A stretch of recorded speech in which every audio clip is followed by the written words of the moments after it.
गर्मी में गरीब बहू का गन्ने से बना ठंडा ससुराल। मई के आखिरी सप्ताह में दोपहर के सूरज की तपिश खपरेल की छत को भट्ठी बना रही होती है, तो वहीं घर के अंदर की कच्ची मिट्टी की दीवारें पसीने की तरह उमस छोड़ रही हैं। जहां दूर गांव के पक्के मकान में धूप चमक रही है, तो वहीं घर के अंदर खाट पर बैठा हुआ रामदीन अपना पसीना पोंछते हुए, अभी तो मई का महीना भी ठीक से खत्म नहीं हुआ और सूरज तो जैसे आसमान से आग के गोले बरसा रहा है।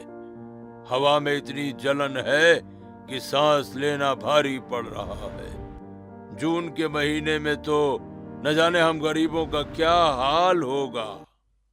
सही कह रहे ससुर जी। इन अमीरों ने अपनी सुख सुविधाओं के लिए गांव के सारे पेड़ पौधे काटकर कंक्रीट की दीवारें खड़े कर दिए हैं। अब धरती माँ तो तपेगी ही। जून में जो भी कहर बरपेगा उसमें हम जैसे गरीबों का ही पिसना लिखा है। एक तो इतनी गर्मी, ऊपर से ये हमारा खपरेल वाला घर। इसके नीचे बैठना ऐसा लगता है जैसे किसी गर्म तवे के नीचे बैठे हों। यहाँ का तापमान तो बाहर की सड़क से भी ज्यादा लग रहा है। माँ जी, इस लाचारी और गरीबी में हम कर भी क्या सकते हैं, सिवाय इस भट्टी बन चुके घर में चुपचाप जलने के अलावा हमारे पास और कोई चारा भी तो नहीं है। भगवान ने हमारी किस्मत ही ऐसी बनाई है। इतना कहकर राधा सभी के लिए खाना लगाती है और सभी साथ बैठकर गर्मी में खाना खाने लगते हैं। बहू, इस गर्मी में तो भूख भी मर गई है। बस गला सूख रहा है और शरीर से पसीना बह रहा है। किसी तरह बस ये दिन कट जाएं। सभी बड़ी मुश्किल से खाना खाते हैं। वहीं राधा बीच बीच में पानी का लोटा भरती है, लेकिन मटके का पानी भी अब गुनगुना हो चुका था। वहीं एक छोटा लोहे का पंखा घर के कोने में बहुत धीमी आवाज के साथ चल रहा होता है, जो सिर्फ गर्म हवा ही फेंक रहा है। खाना खाने के बाद पूरा परिवार जमीन पर बिछी चटाई पर लेट जाता है। तभी अचानक बाहर तेज धूल भरी लू चलने लगती है और घर में लगा इकलौता पंखा भी बंद हो जाता है। पूरे घर में सन्नाटा छा जाता है, सिवाय बाहर चलती हवा के शोर के। ये बिजली विभाग वाले भी भाई कमाल करते हैं। अभी तो आंधी ठीक से आई भी नहीं थी कि इन्होंने पूरे गांव की लाइट ही काट दी। क्या गरीबों को थोड़ी सी भी हवा नसीब नहीं होने देंगे ये लोग? तभी सुमन बाहर झांक कर देखते हुए, अरे नहीं, बिजली तो कटी नहीं लगती। वो देखो, सामने चौधरी साहब के घर में उनके कूलर के चलने की आवाज आ रही है। जरूर हमारे ही खम्भे से कोई तार ढीला हो गया होगा। जरा बाहर जाकर देखो तो। ससुर जी, आप इस चिलचिलाती धूप में बाहर मत जाइए। मैं मोहन के आने का इंतजार करती हूँ, वही देख लेगा। बाहर तो जैसे आग की लपटें चल रही है, आप बीमार पड़ जाएंगे। नहीं बहू, ऐसे हाथ पर हाथ धरकर बैठने से काम नहीं चलेगा। इस उमस में तो मेरा दम घुट जाएगा। मैं बस 2 मिनट में बाहर का खंबा देख कर आता हूँ, शायद छोटा मोटा नुक्स होगा। रामदीन सिर पर अंगोछा रखकर बाहर धूप में निकलता है। बाहर का मंजर खौफनाक है। धूल और गर्म हवा आंखों को जला रही है। वो खंबे के पास जाकर तारों को देखता है, लेकिन उसे कुछ समझ नहीं आता। फिर वो जैसे ही धूप में खड़ा होकर ऊपर तारों को देखने की कोशिश करता है, उसका सिर घूमने लगता है। लू के थपेड़े उसके चेहरे पर प्रहार करते हैं। वो लड़खड़ाते हुए घर की दहलीज तक पहुंचता है और अचानक जमीन पर गिर पड़ता है। ससुर जी, क्या हुआ आपको? माँ जी जल्दी आइए, ससुर जी को चक्कर आ गए हैं। हे भगवान, ये तो होश खो बैठे हैं। हाय राम, ये क्या हो गया? मैंने कहा था ना कि बाहर मत जाइए। आंखें खोलिए, बहुत जरा इनके चेहरे पर पानी के छींटे मार, शायद कुछ होश आए। राधा दौड़कर मटके से पानी लाती है और अपने ससुर के चेहरे पर पानी के छींटे मारते हुए, ससुर जी सुनिए। ससुर जी, क्या आपको मेरी आवाज आ रही है? माँ जी, इनके हाथ पैर बहुत ठंडे पड़ रहे हैं, लेकिन माथा भट्टी की तरह तप रहा है। तभी अचानक रामदीन को होश आता है और वो, अरे मुझे क्या हुआ था? बहुत तेज चक्कर आया था। वो बाहर इतनी गर्मी है कि 2 मिनट भी रुकना भारी पड़ गया। और सुनो, लाइट ढीली नहीं हुई है, सच में कट गई है। तो फिर चौधरी साहब के घर कूलर कैसे चल रहा है? क्या उन्होंने कोई अलग लाइन ले रखी है? तुम भूल गई बहू, चौधरी साहब ने अपने घर की छत पर सोलर पैनल लगवाए हैं। उनकी बिजली अपनी है। वो बिजली विभाग के भरोसे नहीं बैठते। हम गरीब न जाने इस गर्मी में कैसे काम चलाएंगे। शाम होने पर सूरज की तेजी थोड़ी कम होती है, लेकिन दीवारों के अंदर की गर्मी अभी भी बरकरार है। तभी राधा घर को ठंडा करने का एक तरीका सोचती है। वो बाल्टी भर भर के छत पर और फर्श पर पानी डालना शुरू करती है। उसके बाद वो अपने घर को ध्यान से देखते हुए, माँ जी, ससुर जी, देखिए मैंने छत और फर्श को पूरी तरह भिगो दिया है। अब थोड़ी देर में ये पानी गर्मी सूख लेगा और हमारा छत शिमला जैसा ठंडा हो जाएगा। भगवान करे ऐसा ही हो बहू। तू भी बहुत थक गई होगी, थोड़ा आराम कर ले। अगर फर्श ठंडा हो गया तो रात को जमीन पर सुकून की नींद सो पाएंगे। लेकिन थोड़ी देर के बाद राधा जैसे ही घर के अंदर कदम रखती है वैसे ही चौंक जाती है। अरे बाप रे, ये क्या हो गया? मैंने सोचा था कि पानी डालते ही घर ठंडा हो जाएगा, लेकिन ये तो और ज्यादा तपने लगा। फर्श से तो ऐसी भाप निकल रही है जैसे किसी ने गर्म पानी उबलने रख दिया हो। उफ, यहाँ तो सांस लेना भी मुश्किल है। इतनी उमस हो गई है कि शरीर पसीने से चिपचिपाने लगा है। अब तो यहाँ 1 सेकंड भी रुकना जानलेवा लग रहा है। मेरी गलती है। मिट्टी के घर में पानी डालने से तो उमस और बढ़ जाती है। ये बात तो मैं भूल ही गई थी। अब हम पूरी रात इस घुटन में कैसे रहेंगे? राधा बहुत निराश हो जाती है। वो पसीना पोंछते हुए बाहर आंगन में आती है। फिर थोड़ी देर के बाद उसका पति मोहन काम से थका हारा घर लौटता है। वो घर की हालत देखकर खुद भी परेशान हो जाता है। जिसके बाद रात के अंधेरे में राधा बाहर मिट्टी के चूल्हे पर खाना बना रही होती है। वहीं पूरा परिवार घर के बाहर कच्ची जमीन पर टाट बिछाकर बैठा होता है। घर के अंदर की गर्मी ने उन्हें बाहर रहने पर मजबूर कर दिया था। आज तो मिल में भी बहुत गर्मी थी, पर घर आकर देखा तो यहाँ तो और भी बुरा हाल है। छत की मरम्मत करानी ही पड़ेगी, वरना ये गर्मी हमें चैन से रहने नहीं देगी। आप बैठिए, मैं खाना परोसती हूँ। बाहर भी हवा तो चल नहीं रही, बस खुले आसमान के नीचे थोड़े सुकून की उम्मीद है। माँ जी, ससुर जी, आइए, खाना तैयार है। जिसके बाद सभी लोग चटाई पर बैठकर खाना खाते हैं। खाना खाने के बाद सुमन जोर जोर से अपने हाथों और पैरों को खुजा रही थी। ये देखकर राधा अपनी सास के पास आती है। अरे मम्मी जी, दिखाइए जरा, क्या हुआ है आपको? आप अपने हाथ पैर इस तरह क्यों खुजा रही हैं? क्या बताऊं बहू, पूरे बदन में जैसे कोई सुइया चुभ हो रहा है। खुजली के मारे मेरा तो हाल बेहाल है। दिखाइए तो माँ जी, क्या हुआ आपको? अरे बाप रे, ये तो पूरे गले और हाथों पर लाल लाल दाने निकल आए हैं। ये तो बहुत ज्यादा घमौरिया है। मुझे भी वही हो रहा है बहू। इस भयानक गर्मी और दिन भर बहने वाले पसीने में अगर घमौरियां नहीं निकलेंगी तो और क्या होगा। हम गरीबों का शरीर भी अब जवाब देने लगा है। मेरी वजह से आपको ये सब सहना पड़ रहा है। अगर मैं घर को ठंडा रख पाती तो शायद आपकी ये हालत नहीं होती। कल सुबह मैं कुछ और उपाय सोचूंगी। अगले दिन दोपहर में रामदीन की तबीयत और भी खराब हो जाती है। वो खाट पर लेटे कराह रहा होता है। राधा उसे पड़ोसी चौधरी साहब के आंगन में लगे आम के पेड़ की छांव में ले जाती है, जिसकी छाया उनके आंगन के एक कोने में आती है। ससुर जी, आप यहाँ इस पेड़ की छांव में लेटे रहिए। यहाँ थोड़ी ताज़ी हवा आ रही है। माँ जी, मैं जरा चौधरी साहब के यहाँ से ठंडा पानी मांग कर लाती हूँ। वो बहुत घमंडी लोग है बहू, संभल कर जाना।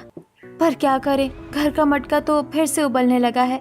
ससुर जी के लिए ठंडा पानी बहुत जरूरी है। जिसके बाद राधा चौधरी साहब के दरवाजे पर आकर दरवाजा खटखटाती है। तभी चौधरी साहब बाहर आते हैं। नमस्ते, क्या मुझे 1 गिलास फ्रिज का ठंडा पानी मिल सकता है? मेरे ससुर जी की तबीयत बहुत खराब है। क्या कहा? ठंडा पानी? मैंने ये सोलर पैनल और फ्रिज तुम्हारे परिवार के लिए नहीं लगवाए हैं। अपनी औकात में रहा करो। और देखो तो सही, पहले से हमारे पेड़ की छांव में बैठकर मुफ्त की हवा खा रहे हो, ऊपर से पानी भी मांगने की हिम्मत हो गई। अगर इतनी ही गर्मी लगती है तो अपना इंतजाम खुद करो। क्षमा कीजिए आंटी जी, मुझे लगा था कि इंसानियत के नाते आप 1 गिलास पानी दे देंगी। अब मैं दोबारा कभी आपके दरवाजे पर नहीं आऊंगी। राधा अपनी आंखों में आंसू लिए वापस लौटती है। वो देखती है कि घर के कोने में कुछ पुराने मिट्टी के घड़े बेकार पड़े हुए हैं। उसके दिमाग में एक विचार आता है। राधा उन 5 से 6 पुराने घड़ों को अच्छे से धोती है और उनमें पानी भरकर घर के चारों कोनों में रख देती है। वो उम्मीद करती है कि इससे कमरे की हवा में थोड़ी नमी और ठंडक आएगी। ये तो क्या करिए बहू, मिट्टी और पानी का खेल तो कल उल्टा पड़ गया था। अब फिर से ये घड़े यहाँ क्यों सजा रही है? माँ जी, कल मैंने छत और फर्श को गीला किया था जिससे भाप बनी, लेकिन इन घड़ों को सिर्फ कोने में रखने से इसके अंदर का पानी धीरे धीरे वाष्पित होगा और हवा को ठंडा करेगा। आप बस ससुर जी को अंदर ले आइए। सुमन रामदीन को अंदर ले जाती है। तब तक राधा अंदर खाट बिछा देती है और उस पर रामदीन को सुला देती है। बहू, मेरा तो जी घबरा रहा है। ऐसा लग रहा है जैसे कलेजा फट जाएगा। क्या इन घड़ों से सच में कुछ फर्क पड़ेगा? ससुर जी, देखिए, घड़ों के पास बैठने से आपको थोड़ी ठंडक महसूस होगी। मैं आपको हाथ वाले पंखे से हवा करती हूँ। रामदीन खाट पर लेट जाता है, तभी अचानक बाहर का मौसम बदलने लगता है। तेज धूप गायब हो जाती है और बादलों की गर्जना सुनाई देती है। एक धूल भरी भीषण आंधी खिड़कियों से टकराने लगती है। आंधी इतनी तेज है कि घर की खपरेल वाली छत जोर जोर से हिलने लगती है। वहीं लकड़ी की चारपाई चरमराने की आवाज करती है। तभी राधा ऊपर की तरफ देखकर डर जाती है। ससुर जी, माँ जी, जल्दी बाहर निकलिए। ये छत बहुत खतरनाक तरीके से आवाज कर रही है। ऐसा लग रहा है जैसे ये अभी गिर जाएगी। हाय राम, ये क्या कह रही है बहू? बाहर तो धूल और मिट्टी उड़ रही है। हम कहाँ जाएंगे? रामदीन जी जल्दी उठिए। मेरी टांगे जवाब दे रही हैं सुमन, मुझे पकड़ो। जल्दी चलिए, बस दरवाजे तक पहुँचने ही वाले हैं। माँ जी, आप मेरा हाथ पकड़िए, डरिए मत, हम साथ हैं। जैसे ही तीनों घर की दहलीज लांघकर बाहर खुले आंगन में कदम रखते हैं, एक जोरदार कड़कड़ाहट की आवाज होती है और उनके देखते ही देखते पूरे घर की छत भरभरा कर जमीन पर गिर पड़ती है। धूल का गुबार धीरे धीरे बैठता है और सुमन अपने टूटे हुए घर को देखकर दहाड़ मारकर रोने लगती है। चौधरी साहब और उनके घर के लोग अपने पक्के छज्जे से ये सब देख रहे होते हैं, लेकिन कोई नीचे नहीं आता। हाय राम, ये क्या कर दिया भगवान? तूने हम गरीबों के सिर से छत भी छीन ली। अब हम इस तपती जून की गर्मी में कहाँ जाएंगे? हमारा तो सब कुछ खत्म हो गया। माँ जी रोइए मत, हिम्मत मत हारिए। शुक्र मनाइए कि हम तीनों सही सलामत बाहर निकल आए। भगवान ने हमारी छत छीनी है पर हमारी जान बचा ली है। हाथ पैर सलामत है, हम दोबारा छत बना लेंगे। कहाँ से बनाएंगे बहू? मोहन की मेहनत की कमाई तो पेट भरने में ही चली जाती है। अब इस मलबे के बीच हम रात कैसे गुजारेंगे? तभी चौधरी की पत्नी अपनी छत से उनका गिरा हुआ घर देखकर, देखो तो सही, पूरे मोहल्ले की शान खराब कर दी इस टूटे हुए घर ने। अब ये लोग यहाँ तंबू लगा कर रहेंगे और हमें गंदगी झेलनी पड़ेगी। आंटी जी, आज हमारा बुरा वक्त है तो आप ऐसा कह रही हैं, पर याद रखिएगा वक्त बदलते देर नहीं लगती। जिसके बाद शाम को मोहन जब घर लौटता है तो अपने आशियाने को मलबे में तब्दील देखकर स्तब्ध रह जाता है। वो अपना माथा पकड़कर वहीं बैठ जाता है। इस गरीबी में वैसे ही मैं 2 वक्त की रोटी बड़ी मुश्किल से कमा पाता हूँ। अब इस घर की मरम्मत के लिए हजारों रुपए कहाँ से लाऊंगा? अब तो हम सड़क पर आ गए राधा। आप हिम्मत हारेंगे तो हमारा क्या होगा? मेरे दिमाग में एक बात है, हम कुछ दिनों के लिए गांव में ही कहीं छोटा सा कमरा किराए पर ले लेते हैं। मैं भी गांव में कुछ काम ढूंढूंगी और हमारी कमाई भी बढ़ जाएगी। तुम सही कह रही हो राधा, बिना छत के रहना मुमकिन नहीं है। चलो कल हम सुबह घर की तलाश में निकलेंगे। आज रात तो इसी खुले आसमान के नीचे ही गुजारनी पड़ेगी ना। राधा और मोहन घर की तलाश में गांव की गलियों में भटकते हैं और एक पक्के मकान के सामने रुकते हैं जहां कमरा खाली है का बोर्ड लगा है। तभी मोहन दरवाजा खटखटाता है और मकान मालिक बाहर आकर कहता है, हाँ भाई, क्या काम है? भाई साहब, हमें किराए पर घर चाहिए। हमारा घर टूट गया, इसीलिए हमें अभी घर चाहिए। तो आप अपना ये खाली किराए का घर हमें दे दीजिए। भाई कमरा तो खाली है, पर क्या तुम लोग इसका किराया दे पाओगे? जी साहब, हम बहुत मेहनती लोग हैं, हम वक्त पर किराया चुका देंगे। बस आप हमें छत दे दीजिए, हमारे बुजुर्ग बहुत परेशान हैं। ठीक है, मैं तुम्हें कमरा किराए पर देने को तैयार हूँ, लेकिन एक शर्त है, तुम्हें 20,000 रुपए सिक्योरिटी डिपॉजिट अभी देनी होगी। 20,000 रुपए? साहब, मेरे पति तो महीने की मुश्किल से 10,000 रुपए भी नहीं कमा पाते। इतने पैसे हम एक साथ कहाँ से लाएंगे? क्या आप कुछ कम नहीं कर सकते? अगर तुम्हारे पास पैसे नहीं है तो जाओ अपने उसी बिना छत वाले घर में रहो। जून की गर्मी में जब सिर तपेगा तब पता चलेगा। ऐसा कहकर मकान मालिक अपने घर का दरवाजा बंद कर लेता है। देखिए मोहन जी, लोग हमारी मजबूरी का फायदा उठा रहे हैं। कोई भी हमारी मदद नहीं करना चाहता, बस पैसों के पीछे भाग रहे हैं। चलो राधा, वापस घर चलते हैं। हम उसी मलबे के बीच तिरपाल डाल कर रहेंगे। हम अपनी मेहनत से ही कुछ करेंगे, किसी के सामने हाथ नहीं फैलाएंगे। जून की शुरुआत हो चुकी है। गिरी हुई छत के कारण परिवार खुले आसमान के नीचे रहने को मजबूर हो जाता है। वहीं मोहन काम पर जाने की तैयारी कर रहा है, जबकि राधा मलबे से कुछ बर्तन निकाल रही है। राधा, तुम हिम्मत मत हारना। मैं आज काम पर जा रहा हूँ, तुम चिंता मत करो, हमारे हालात जरूर सुधरेंगे। मैं आज चीनी मिल के मालिक से तुम्हारे लिए भी किसी काम की बात करूंगा। हाँ, आप जरूर बात करना। वैसे भी घर के इस मलबे में बैठकर मैं क्या करूंगी? अगर मुझे भी काम मिल गया तो घर की मरम्मत के लिए जल्दी पैसे जुड़ जाएंगे। बहू जरा देखो तो, तुम्हारे ससुर जी का शरीर तो अंगारे की तरह दहक रहा है ये लू इनके प्राण लेकर ही छोड़ेगी। मुझे लगता है अब मेरा वक्त आ गया है। इस बिना छत के घर में सूरज की सीधी धूप झेलना मेरी उम्र के बस की बात नहीं है। ससुर जी, आप ऐसा मत कहिए। मैं अभी अपनी साड़ी का पल्लू बांधकर आपके लिए छाव करती हूँ। माँ जी, आप इन्हें पंखा कीजिए, मैं पानी लेकर आती हूँ। राधा अपनी पुरानी साड़ी को एक डंडे के सहारे बांधकर रामदीन के ऊपर अस्थायी छांव करती है। वहीं मोहन भारी मन से काम पर निकलता है और दोपहर के 2 बजे जब राधा हाथ वाले पंखे से रामदीन को हवा कर रही होती है, तभी चौधरी साहब और उनकी पत्नी अपने पक्के छत पर आकर खड़े हो जाते हैं और मलबे को देखते हुए, देखो तो सही, इस तेज आंधी में सिर्फ इनकी छत ही क्यों गिरी? पूरा घर क्यों नहीं उड़ गया? अगर पूरा घर मलबे में मिल जाता तो कम से कम ये गरीब हमारी कॉलोनी से तो चले जाते। सही कह रहे हो आप। अब देखिए कैसे भिखारियों की तरह खुले में बैठे हैं। इनकी गरीबी देखकर मुझे तो घिन आती है। भगवान जाने कब पीछा छूटेगा इनसे। ऐसा कहकर वो लोग चले जाते हैं। फिर सुमन राधा से, बहू सुना तूने, ये लोग इंसान नहीं पत्थर है। हम पर मुसीबत आई है और ये हमारा मजाक उड़ा रहे हैं। माँ जी, आप उनकी तरफ ध्यान मत दीजिए। जो दूसरों के दुख को नहीं समझते, भगवान उन्हें कभी माफ नहीं करता। हम चुपचाप अपनी मेहनत करेंगे, इन्हें जवाब देने की जरूरत नहीं है। शाम को मोहन घर लौटता है। उसके चेहरे पर एक नई उम्मीद होती है। वहीं राधा बाहर चूल्हे के पास बैठी उसका इंतजार कर रही होती है। राधा, एक अच्छी खबर है। मैंने अपने सुपरवाइजर साहब से बात कर ली है। उन्होंने तुम्हें कल मिल में बुलाया है। क्या सच में? क्या उन्होंने मुझे नौकरी पर रखने के लिए हाँ कह दी है? हाँ, पर पहले तुम्हें 1 दिन का ट्रायल देना होगा। अगर तुम मेहनत से काम करोगी और मालिक को तुम्हारा काम पसंद आया तो वो तुम्हें पक्की नौकरी दे देंगे। मैं बहुत मेहनत करूंगी मोहन जी, मुझे बस एक मौका चाहिए। कल सुबह मैं आपके साथ ही मिल चलूंगी।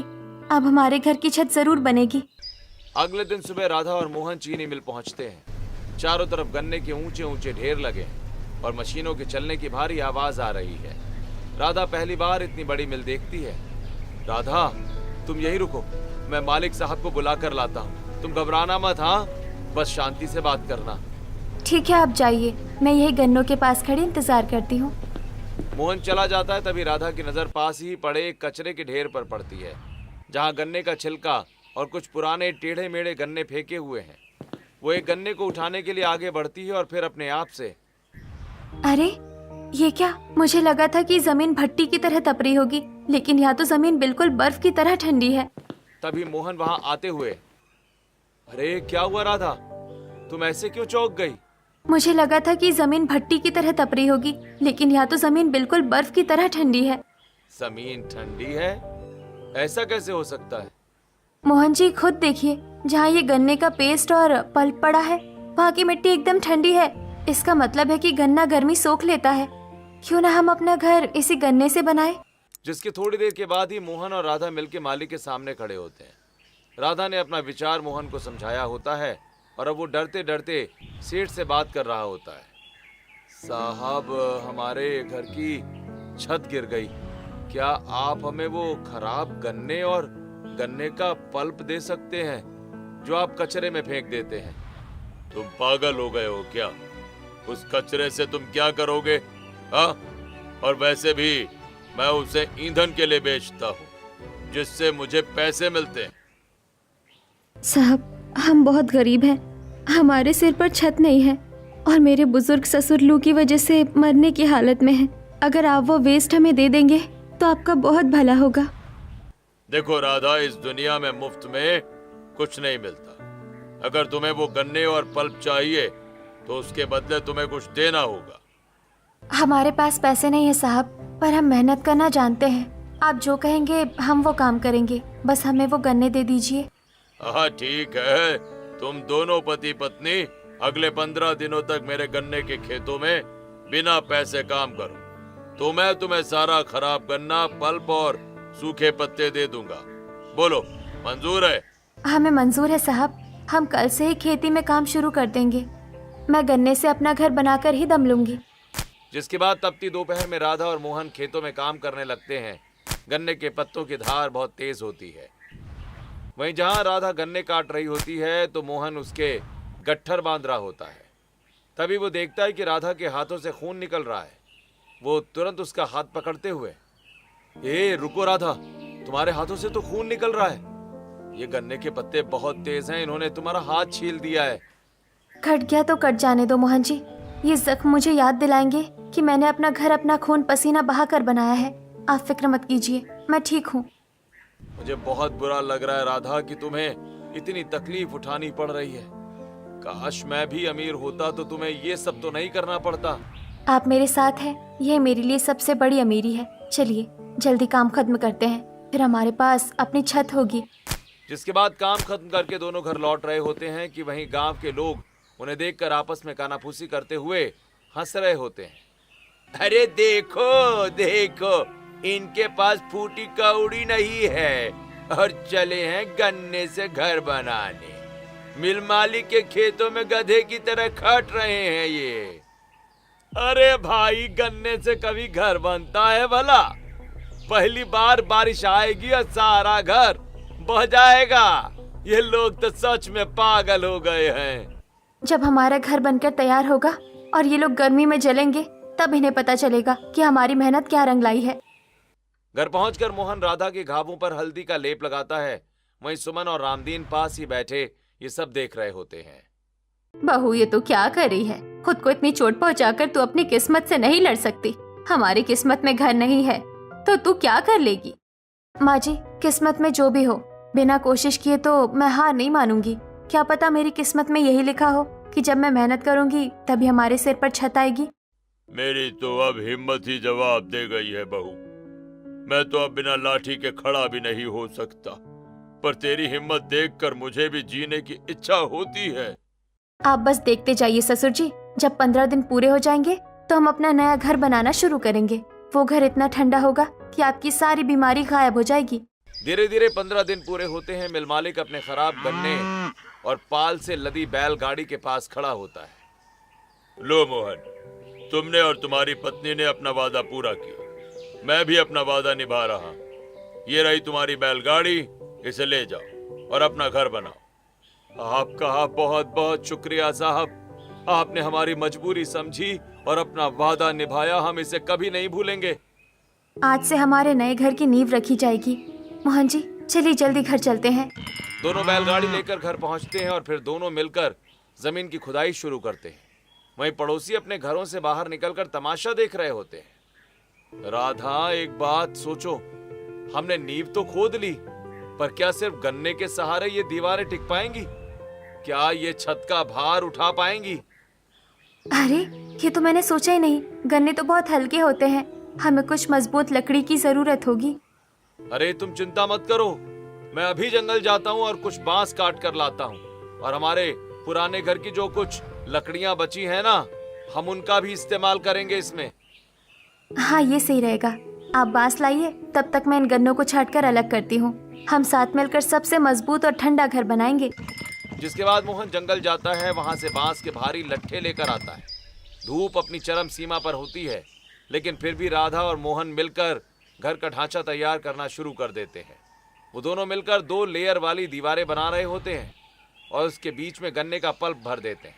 तभी मोहन बांस गाड़ते हुए, राधा, ये काम बहुत थका देने वाला है। सूरज सिर पर चढ़ाया और मिट्टी ऐसे तप रही है जैसे भट्ठी हो। क्या तुम वाकई पल्प भरने से घर ठंडा कर लोगी? आप बस देखते जाइए मोहन जी, जब बाहर की गर्म हवा इन 2 दीवारों के बीच फंसे पल्प से होकर गुजरेगी तो वो ठंडी हो जाएगी।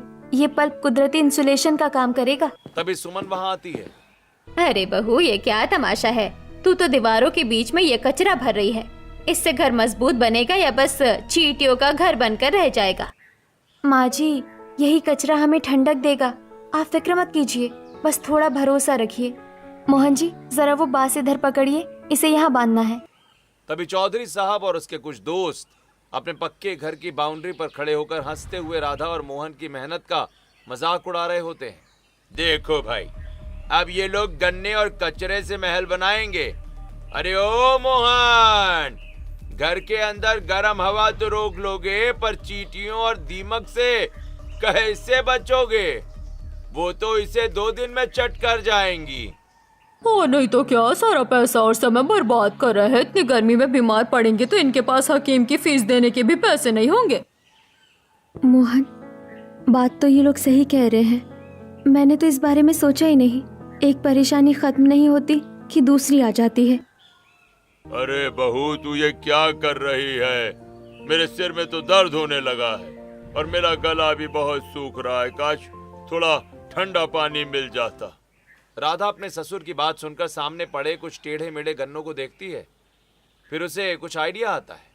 वो उन गन्नों को उठाती है और कुल्हाड़ी से काटकर उसके छोटे छोटे टुकड़े करती है और खलबट्टे में डालकर उसे कूट कूट कर उसका जूस निकालती है और चाय छन्नी से छानकर अपने सास ससुर और पति को दे देती है।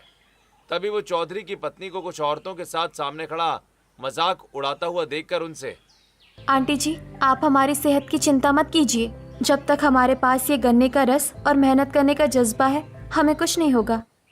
मोहन काम रोक कर बैठ जाता है। वहीं राधा ने भी अभी जो बात सुनी थी उस पर विचार कर रही होती है। दीमक और चींटियों वाली बात उसे परेशान कर रही है। राधा, चौधरी साहब वैसे कह तो सही रहे थे। दीमक लग गई तो हमारी सारी मेहनत मिट्टी में मिल जाएगी। मोहन जी, आप दीमक की चिंता छोड़ दीजिए। मुझे रास्ता मिल गया है। आप बाजार से चूना और नमक ले आइए। मैं नीम की पत्तियां जुटाती हूँ। चूना, नमक और नीम, इसका क्या करोगी तुम? क्या इससे घर मजबूत होगा? हाँ, मैं नीम की पत्तियों को पानी में उबालकर उसमें चूना और नमक मिलाऊंगी। इस मिश्रण का छिड़काव हम गन्नों पर करेंगे। इसकी कड़वाहट और चूने की महक से ना तो दीमक आएंगी और ना ही चींटियां। अरे वाह राधा, ये तो तुमने बड़ी समझदारी की बात कही। मैं अभी बाजार जाकर सारा सामान ले आता हूँ। मोहन बाजार जाता है और थोड़ी देर के बाद सारा सामान लेकर आ जाता है। पूरा परिवार मिलकर काम में जुट जाता है। राधा पानी को अच्छी तरह गर्म करती है और उसमें चूना घोलकर पिसी हुई नीम की पत्तियों का पेस्ट उसमें मिला देती है। फिर उसमें ढेर सारा नमक डालकर घोल तैयार करती है, जिसके बाद वो उसे गन्नों पर छिड़कती है।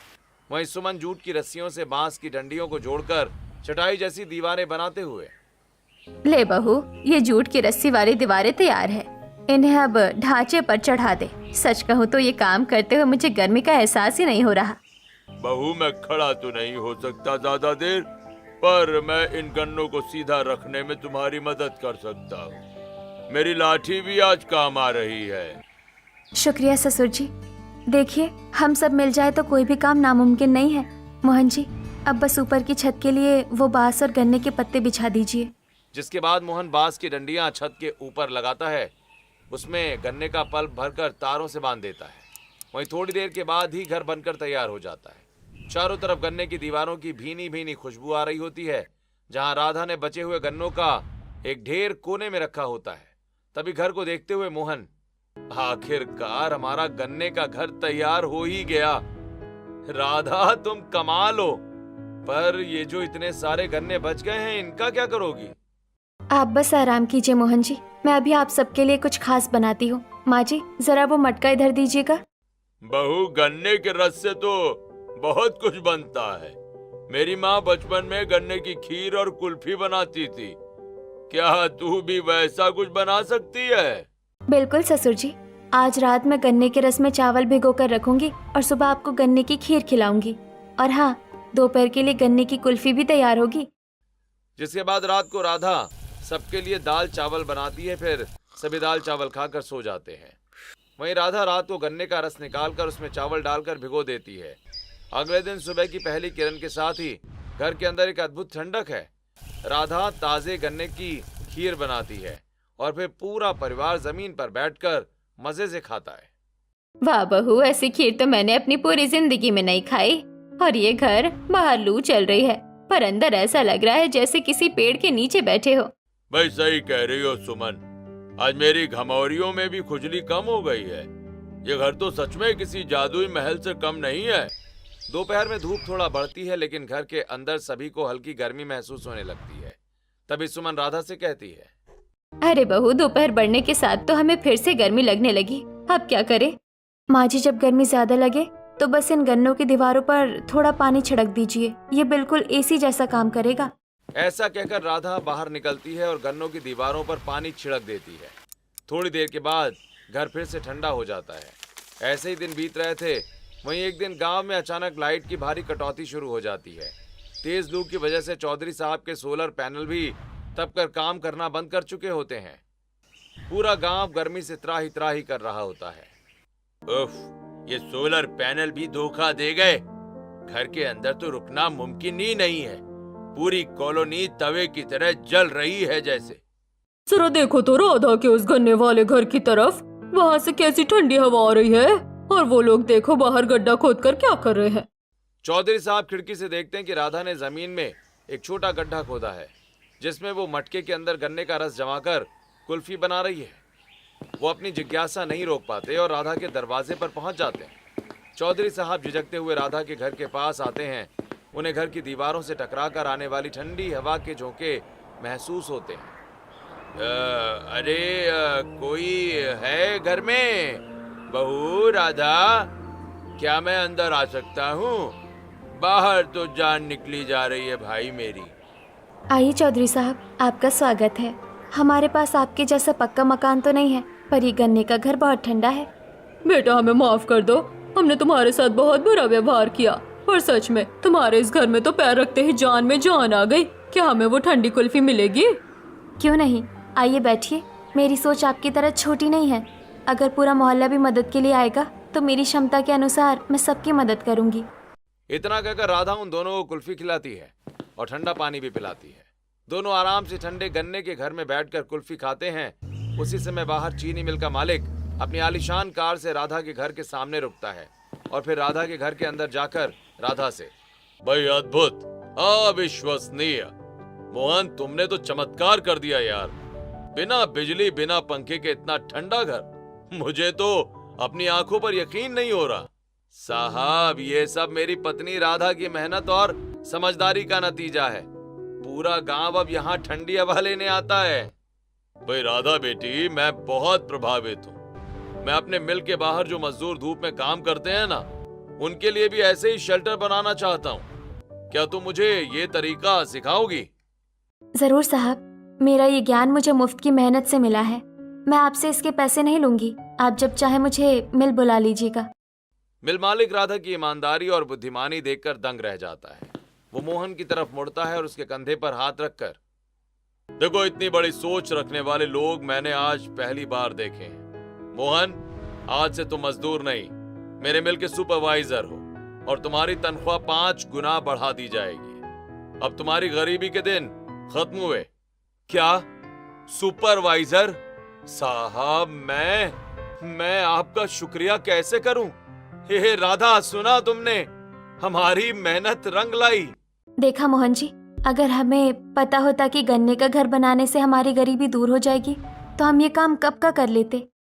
कोई बात नहीं राधा, देर आए दुरुस्त आए। अब हमारा घर भी ठंडा होगा और हमारी जिंदगी भी खुशहाल होगी। पूरा परिवार एक दूसरे को गले लगाता है। मिल मालिक और चौधरी साहब भी हंसने लगते हैं। वहीं गन्ने के इस ठंडे घर में अब खुशियों की मिठास घुल चुकी होती है।